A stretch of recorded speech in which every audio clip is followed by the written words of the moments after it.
ఎప్పుడు ఎక్కువ జరుగుతాయి చెప్పండి? భక్తి పనులు భక్తిహీనులు కలిసి ఉండలేనప్పుడు గొడవలు.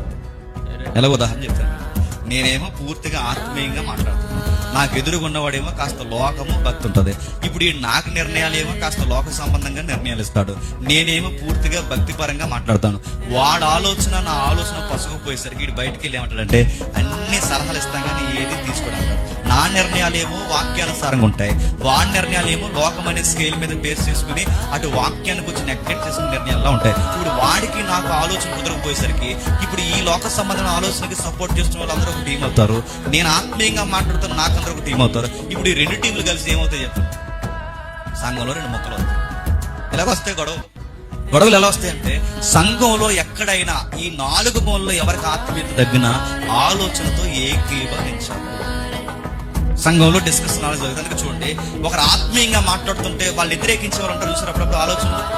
అలా అలా చెప్తాడండి అన్ని. ఒకడేమో ఒక నిర్ణయం చెప్తుంటే మరొకటి వేరేగా చెప్తాడు. మీరు చూడండి, కొన్ని ఆలోచనలు ఎందుకు పసుపు అంటే అందరికి ఒక థాట్ లేకపోవడానికి కారణం అందరూ ఒకే తీవ్రత కలిగిన భక్తి లేకపోవడం.